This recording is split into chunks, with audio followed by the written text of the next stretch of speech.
everyone, and welcome. Today, we're going to jump into a legal case that's over 60 years old. Now, I know what you're thinking. An old court case? Why should I care? Well, because its decision protects a right that is absolutely fundamental to all of us, the right to be heard. This is a story of a landmark case called Ridge versus Baldwin. So let's just start with a huge question. What happens when someone with power makes a massive decision about your life? A life-changing decision, but they don't even give you a chance to say a single word in your own defense. That's the exact issue we're digging into, and it really gets to the core of what we all feel is fair. All right, to really get the story, we first need to wrap our heads around a really important legal idea. It's called natural justice. I know, it sounds a little fancy, but don't worry. It's actually just about the basic, common-sense rules of fairness we all kind of expect.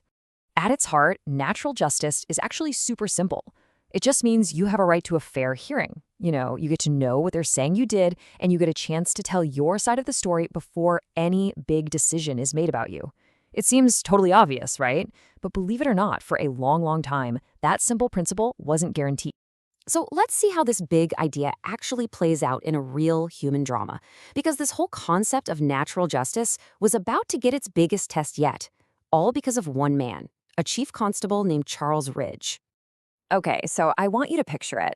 The year is 1958. We're in Brighton, a seaside city in the UK. And at the center of everything is Charles Ridge, the chief constable, the top cop in town. This is a guy with a long career, a respected position, the whole shebang. And then his entire world just gets turned completely upside down. Look at this timeline. In October 57, he gets arrested on conspiracy charges, a massive scandal. But by March of 58, he goes to trial and is acquitted, cleared of everything. You'd think, okay, grace is over. But nope. Just a few days later, the committee that oversees the police, called the Watch Committee, fires him, just like that. After his internal appeals go nowhere, he decides, no way, and takes them to court. And here is the absolute kicker. This quote says it all. Even though he was found not guilty in a court of law, he was fired on the spot. He wasn't told what the committee was accusing him of, wasn't shown any evidence, and got zero, and I mean zero, chance to defend his career and his good name. He was just gone.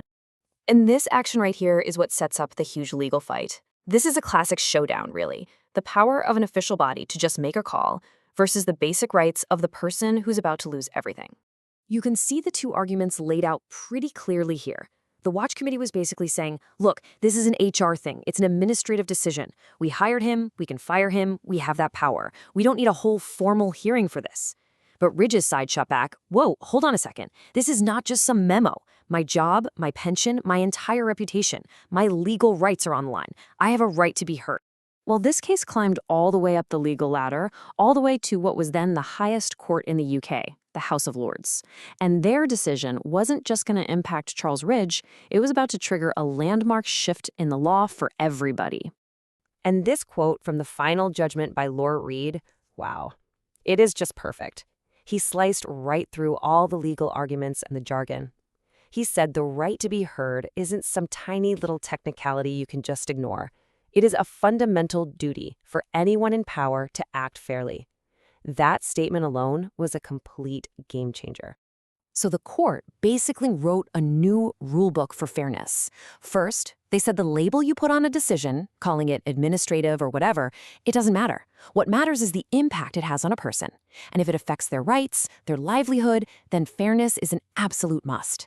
And a core part of that fairness is a hearing, the right to know the case and answer it. So because Charles Ridge never got that chance, his dismissal was ruled illegal. Not just wrong, but void, as if it never even happened. Okay, so a police chief from the 1960s got his job back. Big deal, right? Well, this is where we get to the Ridge legacy, and this is why this old story really, truly matters to you, right now, today. Think of this decision like a key. For decades, the door to challenging the fairness of public bodies was pretty much locked shut. But this case, Ridge versus Baldwin, it unlocked that door. Suddenly, regular people had a powerful new way to demand fair treatment from the government and other big authorities. And look at just how far-reaching that is. The principles from this case touch so many parts of modern life. If you're a student in a disciplinary hearing, or a doctor or a lawyer who might lose their license, if you're dealing with decisions about public housing or your immigration status, Your legal right to a fair hearing in all of those situations can be traced straight back to this one case. So if you only take one thing away from this whole story, let it be this. Because Charles Ridge fought back, an authority can't just make a huge, life-altering decision about you in secret, behind a closed door. They have a duty to tell you what's going on, and they have to let you speak. So yeah, the legal battle was won, and this right was carved into law over 60 years ago. But that kind of leaves us with a final question to chew on, doesn't it? Where, in our world today, in our jobs, in our schools, even online, does this essential right to be heard still need to be fought for?